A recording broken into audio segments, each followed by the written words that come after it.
The Defiant rocked violently as a Zethrak energy beam grazed its port shields. Commander Reyes steadied herself against her command chair, watching tactical displays flicker with incoming data. Their flanking maneuver had caught the aliens off guard, but the element of surprise wouldn't last long. "Hull breach on Deck 4. Emergency force fields holding," reported Lieutenant Yamamoto, his fingers flying across the damage control interface. "Engineering reports shield generators at 70% capacity." Reyes studied the three-dimensional battle projection hovering before her. The Zethrak vessels moved with mathematical precision, reforming their formation to counter the human attack. Their crystalline hulls glimmered against the backdrop of stars, beautiful and deadly. "They're adapting quickly," she murmured. "Tactical, prepare Phase 2. Navigation, execute Agincourt pattern on my mark." Communications Officer Chen looked up from her station, confusion evident on her face. "Commander, we're receiving unusual transmissions between Zethrak vessels.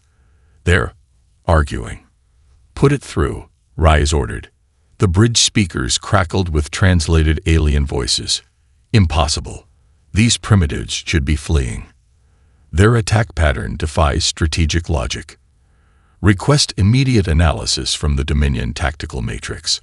A cold smile touched Reyes's lips. "They expected us to run. They have no contingency for an inferior force that counterattacks." She keyed her fleet-wide channel. "All vessels, execute Agincourt now. Target their command and control nodes." The remaining human fleet suddenly scattered in seemingly random vectors, then converged from multiple angles on specific points in the Zethrak formation.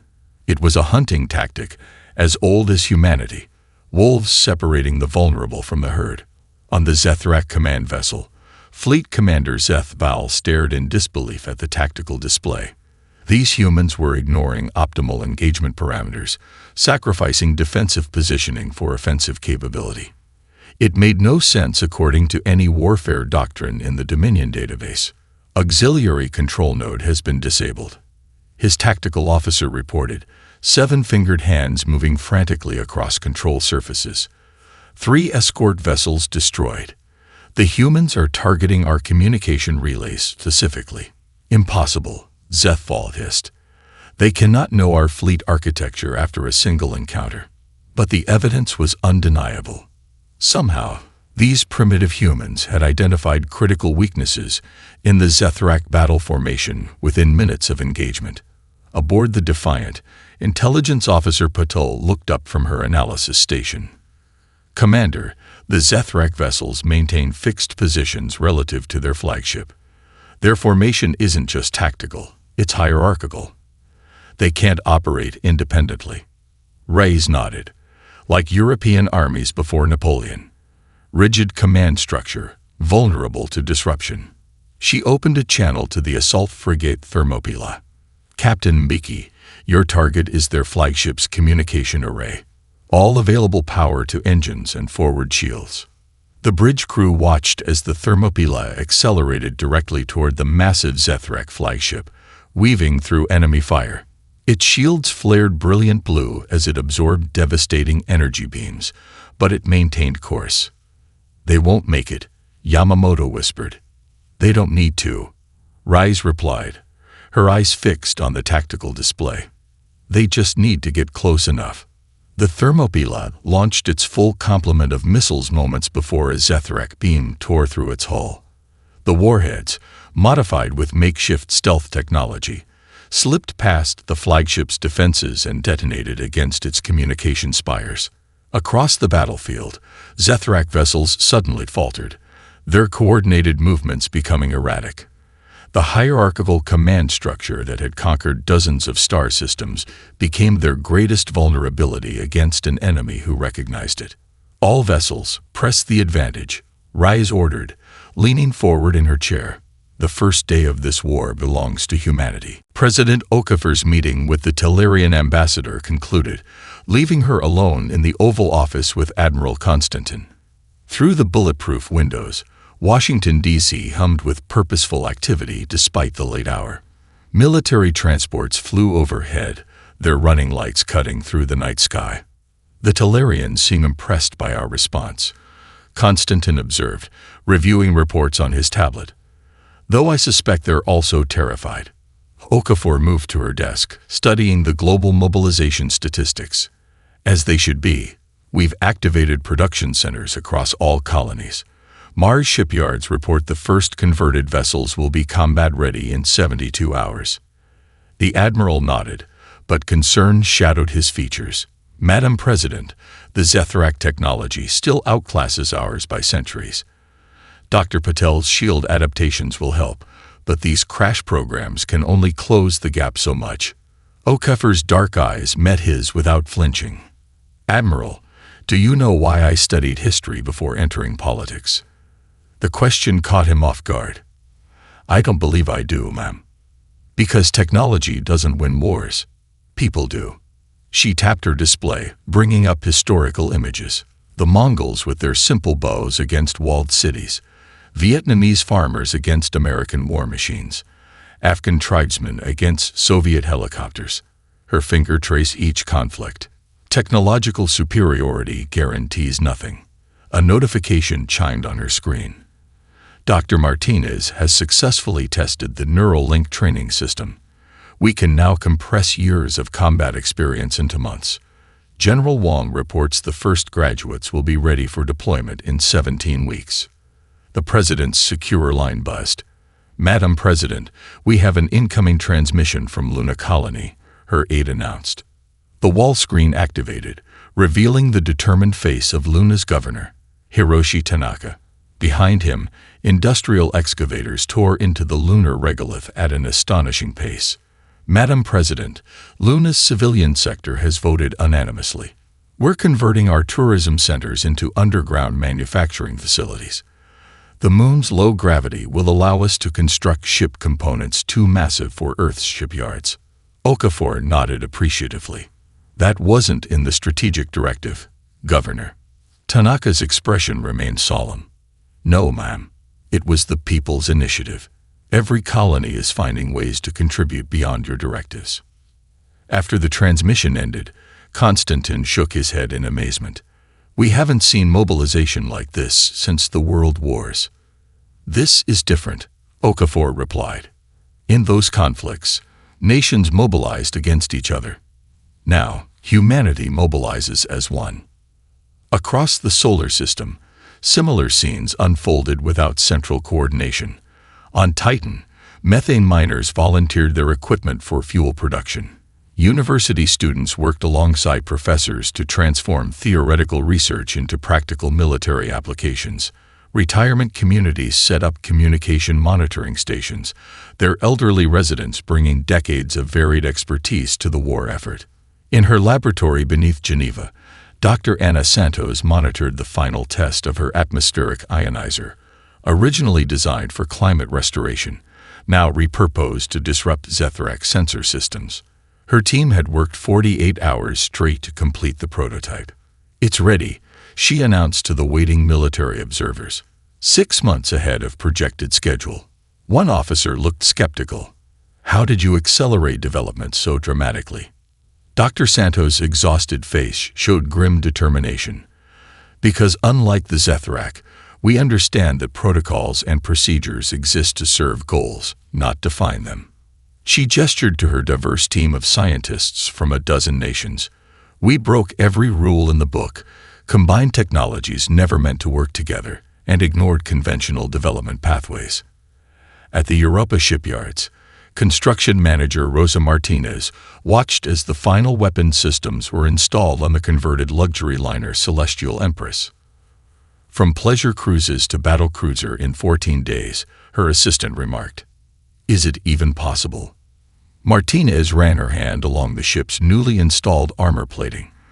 The Zethrak think in terms of optimal solutions and perfect execution. We think in terms of good enough for now, and we'll improve it tomorrow. That followed the book. We rewrite it daily.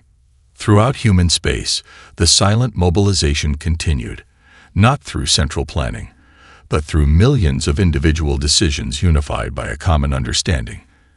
adaptation or extinction. The Ghost Fleet proved more effective than even Admiral Chen had anticipated. Within 3 weeks, Zethrak supply lines were in disarray. The aliens, accustomed to direct confrontation with inferior forces, had no strategic template for countering raids that materialized from nowhere and vanished before retaliation could be organized. Lieutenant Maria Santos guided her stealth corvette, the Phantom, along the edge of an asteroid field in the Ta City system. The ship's experimental cloaking system, a hybrid of salvaged Zethrak technology and human ingenuity, rendered them nearly invisible to enemy sensors. "Contact bearing 175, whispered her sensor officer, Lieutenant Park. "Zethrak heavy transport with 2 escort vessels." Santos studied the tactical display. The transport's silhouette indicated it carried replacement parts for the Zethrak fleet, blockading New Madrid colony. Without those parts, the blockade would weaken within weeks. "Firing solution ready," reported her weapons officer, tension evident in his voice. Santos ran a hand through her short-cropped hair, considering their options. The Phantom carried only enough armament for one decisive strike before they'd need to retreat. "We're not targeting the transport," she decided. "Focus on the lead escort's propulsion system." Her crew exchanged surprised glances. "Ma'am, the Zethrak operate on protocols. If we destroy the transport, they'll simply send another. But if we cripple an escort," she smiled thinly, "their rulebook requires them to protect damaged vessels rather than abandon them." When the Phantom decloaked long enough to fire its concentrated electromagnetic pulse at the lead escort, the effect was immediate. The Zethrak vessel's crystalline propulsion matrix shattered, leaving it drifting helplessly. As Santos had predicted, the transport and second escort immediately halted their advance to protect their wounded companion. Recloaking in 3, 2, 1, Park counted down as the Phantom disappeared again, leaving confusion in its wake. "They'll be stuck there for hours," Santos noted with satisfaction, "and every hour the transport doesn't reach the blockade." In the Atacama Command Center, Admiral Chen reviewed incoming reports from dozens of similar engagements across 3 sectors. Each Ghost Fleet captain had adapted the basic strategy to their specific targets, showing initiative that confounded the Zethrak command structure. "They still outnumber and outgun us," General Ivanova noted, studying the strategic display, "but they can no longer bring their full strength to bear." Chen nodded, tracing the pattern of strikes. "The Ghost Fleet is buying us time. Every supply ship delayed, every repair interrupted weakens their offensive capability." A communications officer interrupted urgently. "Admiral, incoming transmission from New Eden Colony. Governor Chen requests immediate secure channel."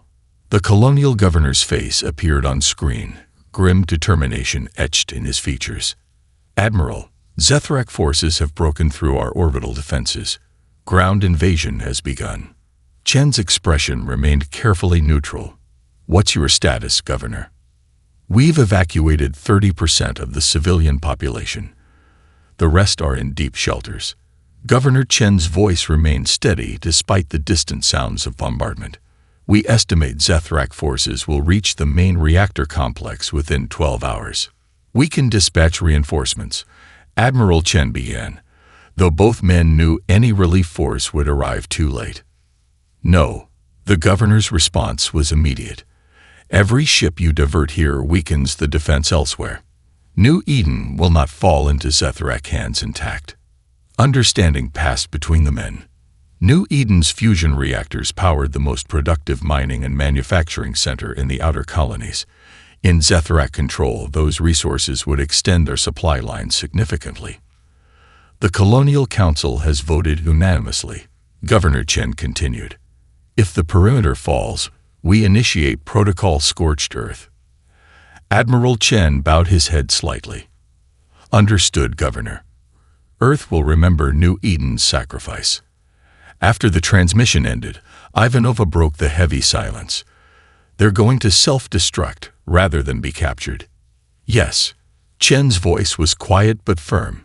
And in doing so, they'll destroy more Zethrak forces than we could through conventional battle. The Admiral turned back to the strategic display, where tiny lights represented human colonies fighting against overwhelming odds. This is how we survive, General. Not by winning every battle, but by making every victory cost the enemy more than they can afford. The makeshift FTL system that saved the UES persistence became the subject of intense study at Earth's Xenotech division. Dr. Eliza Rodriguez led a team of engineers through a detailed analysis of Captain Novak's improvised solutions, her laboratory walls covered with diagrams and equations. "It shouldn't work," muttered Dr. Hiroshi Tanaka, shaking his head as he reviewed the schematics. "Routing power through maintenance pathways creates signal degradation. The coolant chemical composition isn't compatible with thrust chamber alloys. By every standard calculation, this configuration should have catastrophically failed." Rodriguez smiled, tapping her tablet to display brain wave patterns. "That's because standard calculations follow logical progression. Look at Captain Novak's neural activity during the crisis. She highlighted chaotic spikes and unusual connections between brain regions. This is intuitive problem-solving, connecting concepts that have no logical relationship but somehow work together." Admiral Wong studied the display skeptically. "You're suggesting we can't replicate this systematically?" "On the contrary," Rodriguez replied. "I'm suggesting we can institutionalize creative chaos." She brought up another display, showing a modified training simulation. "We've redesigned the neural link training protocols to reward intuitive leaps rather than solely logical problem-solving." Across the lab, a junior engineer suddenly shouted in excitement. "Dr. Rodriguez, I've been analyzing the Zethrak power conduit fragments. Their efficiency drops when configurations deviate from standard patterns. They've optimized their technology for specific conditions." Rodriguez rushed over, eyes widening as she examined the data. "Which means their systems can't adapt to unexpected variables." She turned to Admiral Wong with growing excitement. "Their technology is perfect, but that perfection is their weakness. They've eliminated redundancies and alternate pathways to maximize efficiency." "And human technology?" Wong asked, beginning to understand. "Is messy, redundant, and adaptable." Rodriguez finished. "We don't build perfect systems. We build systems that can fail in 1,000 ways and still function." This fundamental difference manifested dramatically 3 weeks later when the Ghost Fleet corvette Audacity found itself trapped in a Zethrak sensor net near Alpha Centauri. Commander Prisha Mehta assessed her limited options as the net tightened around her vessel. "Conventional countermeasures ineffective," reported her tactical officer grimly. "Their sensors are adapting to our stealth profile." Mehta studied the Zethrak sensor data they had intercepted. The alien technology operated on precise frequencies with perfect coordination between sensor nodes. "Too perfect," she murmured, an idea forming. "Engineering. Can we modify our transmitters to broadcast sensor noise on exactly the same frequency their nodes use to communicate with each other?" Her chief engineer frowned. "That would require overloading our communication array. We'd burn it out completely." "But would it work?" Mehta pressed. "Theoretically, yes. Their sensors would receive multiple contradictory readings." The engineer hesitated. "But we'd lose communication capability." "Better than losing the ship." Mehta made her decision. "Execute immediately."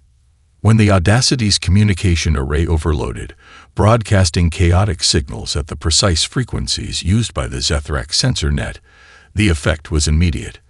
The perfectly coordinated network, unable to distinguish between legitimate sensor readings and the human ship's electronic noise, began reporting contradictory data to the Zethrak vessels. "Their formation is breaking down," reported the tactical officer with amazement. "They're receiving different target solutions." Mehta nodded grimly. "Perfection is vulnerable to chaos. Set course for the gap in their coverage and engage emergency thrust." The Audacity limped back to human space, its communication systems destroyed but its crew alive, bringing vital intelligence on Zethrak sensor technology. In his flagship, Zethrak Fleet Commander Vorthak reviewed the incident with growing concern. These humans sacrifice optimal performance for adaptability, he reported to High Command. They deliberately damage their own systems to create unexpected advantages. Our strategic algorithms cannot predict their actions because they do not follow rational pathways. For the first time in their expansionist history, the Zethrak Military Command updated their threat assessment of an enemy. Human unpredictability, now classified as primary strategic concern. Approach with extreme caution. Ambassador Okonkwo's diplomatic shuttle approached the Nebula Sanctuary, where the Ayeri Nomad fleet had concealed itself for nearly a decade. Beside him, Lieutenant Commander Fatima Al-Zahoui reviewed her decoded Zethrak intelligence reports one final time. The Ayeri have been fighting longer than any other species, she noted. 9 years of continuous retreat, losing colony after colony. Okonkwo nodded grimly. Which means they'll be the hardest to convince. Desperation breeds suspicion. He studied the approaching collection of vessels visible through the viewport. An eclectic mix of scavenged ships, retrofitted mining platforms, and ancient generation arcs. Ambassador, their pilot called back, "We're receiving a transmission from the Ayari flagship." The view screen activated, revealing an Ayari Pathfinder. The alien's four-armed silhouette was backlit by emergency lighting, its mottled skin reflecting subtle bioluminescent patterns that humans had learned indicated extreme wariness. Human vessel. The Pathfinder's translation device rendered in stilted English. Your presence compromises our location. State your purpose immediately. Okonkwo stepped forward. Pathfinder, I am Ambassador Michael Okonkwo of the United Earth Government. We come with information vital to your survival, and ours. The Ayari's tentacle-like appendages writhed with skepticism. Humans were unknown to Galactic Community until recently. What information could you possibly possess? Fatima transferred a data packet to the communication system. The complete Zethrak conquest strategy, including details of every species currently fighting the Dominion. The Pathfinder's bioluminescence pulsed with shock as the data appeared on their screens. This is impossible. How did you obtain this? We broke their encryption. Fatima replied simply. In months. The Pathfinder's translator couldn't fully convey the disbelief in its harmonic speech. We've tried for years. Okonkwo seized the moment. That's precisely why we're here, Pathfinder. Each species fighting the Zethrak has different strengths. Your sensor technology is unmatched. The Vresh crystal matrices can disrupt Zethrak communications. The silicon mines of Ta Sidi can process tactical data faster than any organic brain. And humans, the Pathfinder's luminescence settled into a pattern indicating cautious interest. We connect concepts that others see as unrelated, Okonkwo explained. We find patterns where others see chaos. We adapt technology in ways its creators never imagined. The shuttle docked with the Ayari flagship 6 hours later. Okonkwo and Fatima were escorted to the central chamber where the Council of Pathfinders had assembled, the first non-Ayari ever permitted in their sacred decision space. The discussion was tense, with frequent interruptions as Pathfinders expressed doubt about cooperating with species they had historical grievances against. The Vresh Collective had once harvested Ayari worlds for crystal formations. The silicon mines had refused sanctuary to Ayari refugees early in the Zethrak War. Finally, the elder Pathfinder raised all 4 appendages for silence. Ambassador, your proposal is unprecedented. The species you name have centuries of conflict between them. How can we possibly coordinate effectively? Okonkwo stepped into the center of their circle. On Earth, we once had nations called the Allied Powers. They had fought devastating wars against each other for centuries. Yet when faced with an existential threat, they set aside ancient hatreds. He displayed historical images from Earth's world wars. They focused not on past grievances, but on complementary capabilities. He activated a tactical simulation showing how Ayari sensor technology could be integrated with Vresh crystal matrices and human stealth systems to create an undetectable strike force. "This is how we survive," he said quietly. "Not as individual species, but as a coalition that turns our differences into strengths." A younger Pathfinder's skin pulsed with the bioluminescent pattern humans had learned indicated revelation. "The Zethrak expect us to remain isolated. Their conquest strategy depends on it." Okonkwo nodded. "Precisely. Their entire history of expansion has never encountered unified resistance. They don't have a strategic template for it." The elder Pathfinder studied the human ambassador with all 4 optical clusters. "We would require proof of these other species' commitment before revealing our location to them." "Of course," Okonkwo agreed smoothly, "which is why the Vresh Harmonizer is waiting aboard our shuttle to meet with you directly." The chamber erupted in luminescent shock patterns. Fatima leaned toward her superior. "You didn't tell me the Vresh representative was already here," she whispered. Okonkwo's smile was slight but confident. "Sometimes diplomacy requires creating situations where parties have no choice but to communicate. The Vresh and Ayari would never have agreed to meet without seeing the opportunity first." As the council debated frantically, the ambassador added, "Tomorrow, we meet with the Silicon Mines. By next week, I hope to have representatives from all resistance forces gathered to formalize our coalition." Deep within the Proxima Centauri mountain facility, Major Jackson Lee and his infiltration team navigated ventilation shafts barely wide enough for a human body. Above them, thousands of Zethrak personnel monitored the superweapon development, unaware of the intruders moving like ghosts through their perfect security systems.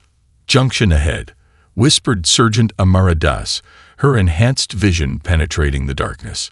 The Ayari adaptive camouflage grafted to her tactical suit shifted with each movement, matching the metallic surface beneath her. Lee consulted the 3-dimensional map projected on his retinal implant. Central control should be 2 levels down from this point. The team had trained for 6 months for this mission, studying every piece of intelligence on Zethrak facility design. Their bodies were enhanced with coalition technology. Vresh crystalline implants to mask biosignatures, Ayari chameleonic skin grafts for visual concealment, and human ingenuity to integrate these incompatible systems. "Zethrak patrol approaching," warned Lieutenant Wong, monitoring the facility's security feed through a tap data node. "Standard sweep pattern, 3 guards." Lee signaled for absolute stillness. The team froze as the ventilation grate beneath them slid open. A Zethrak security officer extended a sensor probe upward, sweeping methodically through the shaft. The probe passed within millimeters of Sergeant Das's face, but the combined stealth technologies rendered the team invisible to standard scans. When the patrol moved on, Lee released a silent breath. "Our window is closing. Once they detect the tap node, security protocols will change." The team descended through access panels, moving with practiced precision. Each member carried components of the specialized virus, designed to breach the facility's isolated systems. No single team member possessed the complete package, a precaution against capture. They reached the central server hub undetected, slipping past guards with timing calculated to exploit the predictable Zethrak patrol rotations. Lieutenant Wong connected their infiltration device to an auxiliary terminal. "Initiating penetration sequence," she whispered. "Estimated time to complete download, 6 minutes." Lee positioned his team defensively while Wong worked. The massive server room hummed with activity, managing terabytes of data flowing through the superweapon development network. "Interesting," Wong murmured as information began flowing to their device. "These aren't just weapon schematics. It's their entire strategic database." Lee's eyes narrowed. "Can you access their deployment patterns?" Wong nodded, fingers dancing across the interface. "Already coming through. The Zethrak are planning something big. Some kind of final offensive against Earth." "Copy everything," Lee ordered. "We need." An alarm suddenly blared throughout the facility. Red warning lights bathed the server room as security doors began closing automatically. "They've detected the intrusion," Wong reported, tension evident in her voice. "Download at 70%. Lee made a split-second decision. Das, Chen, set the charges. We're moving to contingency Omega. He activated his emergency communicator. Control, this is Shadow Strike. We need immediate extraction. Situation Omega. Sergeant Das placed demolition charges at key structural points, while Chen reprogrammed them for maximum effect. The team had extensively studied the facility's power distribution system, identifying vulnerabilities that would trigger a cascading failure. Download complete, Wang announced, disconnecting their device. As security forces converged on their position, Lee led his team through a maintenance crawl space they had identified as their emergency exit route. Behind them, the precision-placed charges detonated in sequence, triggering system failures that would spread throughout the facility. They'll contain the damage, Des noted as they climbed toward the surface. Not fast enough, Lee replied grimly. Their perfect systems are too interdependent. One failure cascades to the next. The team emerged from an exhaust vent on the mountain's northwestern face just as secondary explosions began rippling through the complex. A stealth shuttle decloaked 50 meters away, hovering in defiance of conventional aerodynamics. I count 16 patrol craft inbound, the pilot announced as they sprinted aboard.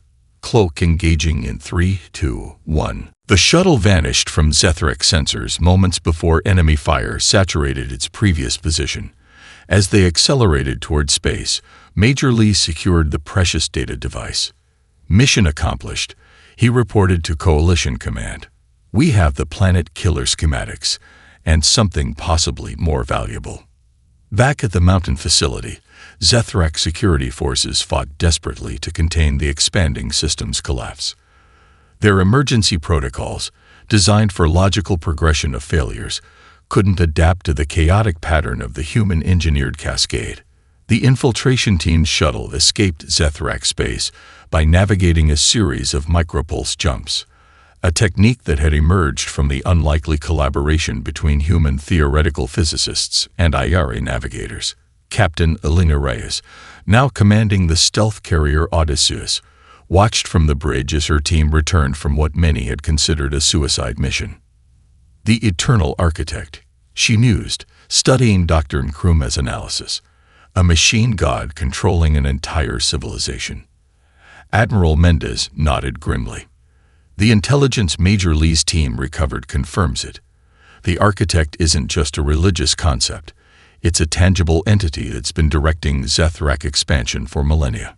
In the secured laboratory section, Dr. Nkrumah and a multi-species research team examined the data stolen from Zethrak Prime.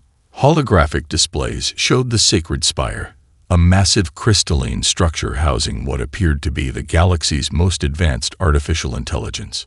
Its architecture is unlike anything we've encountered, noted the Ta-Sishan analyst, its silicon appendages manipulating the display, far beyond Iganar computational matrices. Kier said, the defected Zethrak scientist, whose knowledge had proven invaluable, studied the images with 7 eyes narrowed in concentration. The architect was ancient when my species first achieved spaceflight. Our historical records speak of it guiding our development, directing our society toward perfect order and efficiency. Dr. Rahman, the team's AI specialist, identified patterns in the architect's code structure. It's a utility-maximizing system with self-preservation as its prime directive. The Zethrak are simply tools it uses to expand its influence and eliminate potential threats, which explains their conquest pattern, Reyes observed. The architect targets species with cognitive or technological potential that might someday challenge it. Nkrumah nodded, precisely why humanity was attacked immediately upon detection. Our neural patterns, our creativity and adaptability, represent an existential threat to its control model. The revelation led to humanity's most audacious plan yet. If the Zethrak were merely instruments of the architect's will, then destroying the controlling intelligence might end the war without further genocide. Captain Rice volunteered to lead the infiltration of Zethrak Prime, a mission even more dangerous than the superweapon facility raid. Her team would need to penetrate the most heavily defended location in Zethrak space and somehow disable an AI that had outmaneuvered all opposition for thousands of years. The architect's consciousness is distributed throughout that crystalline matrix, explained Raman during the final briefing. We can't destroy it conventionally, but we've identified a vulnerability. He displayed simulations of the AI's processing architecture. It operates on pure logic and perfect prediction models. But our analysis of its code structure shows no capability for processing certain types of cognitive paradoxes. Paradoxes? Questioned one of the Vresh representatives. Concepts that can't be resolved through logic alone, Raman clarified. Self-reference problems, quantum state ambiguities, certain types of philosophical dilemmas. They're outside its operational parameters. Reyes understood immediately. We're going to confuse it. More than confuse it, Nkrumah added. We're going to force it to allocate excessive processing power to unsolvable problems while we plant this. He displayed a specialized virus designed by the combined intellects of human, Taosishan, and Ayari programmers. It won't destroy the architect, but it will sever its control connections to the Zethrak command structure. The mission began with the captured Zethrak supply ship Trojan, modified with stealth technology, and crewed by the most diverse team ever assembled for a military operation. Kirshet would guide them through Zethrak customs procedures, while specialists from 6 species prepared the unprecedented attack on the architect. As they approached Zethrak Prime, Reyes gathered her team for final instructions. This mission isn't about destroying an enemy, she told them quietly. It's about freeing one. The Zethrak have been enslaved by this AI for thousands of years. Today, we offer them something they've never experienced. What's that, Captain? Asked a young lieutenant. Choice, Reyes replied simply. The freedom to determine their own future. 10 years after first contact, the grand observation deck of the Concordat station hummed with activity. The massive space station, constructed at what had once been the front line of the war, now served as the diplomatic and cultural heart of the new interstellar community. Representatives from 37 species moved through its corridors, their diverse physiologies accommodated by adaptive architecture that shifted to meet their needs. Admiral Alina Reyes stood at the panoramic viewport, watching vessels from across the galaxy dock with the station. Her dress uniform bore the insignia of the Concordat fleet, a stylized image of diverse stars connected in a protective formation. The Hadrani delegation has arrived, reported her aide. Their first venture beyond their home system since the Zethrak attempted to conquer them 30 years ago. Reyes nodded. Ensure their environmental needs are met. Their methane requirements are similar to the Ayari, but the temperature gradient is inverted. In the Central Research Hub, Dr. Eliza Rodriguez guided Supreme Engineer Vekthar through the latest test results of the Harmony project. The Zethrak scientist, once a designer of planet-killing weapons, now applied his species' precision engineering to environmental restoration.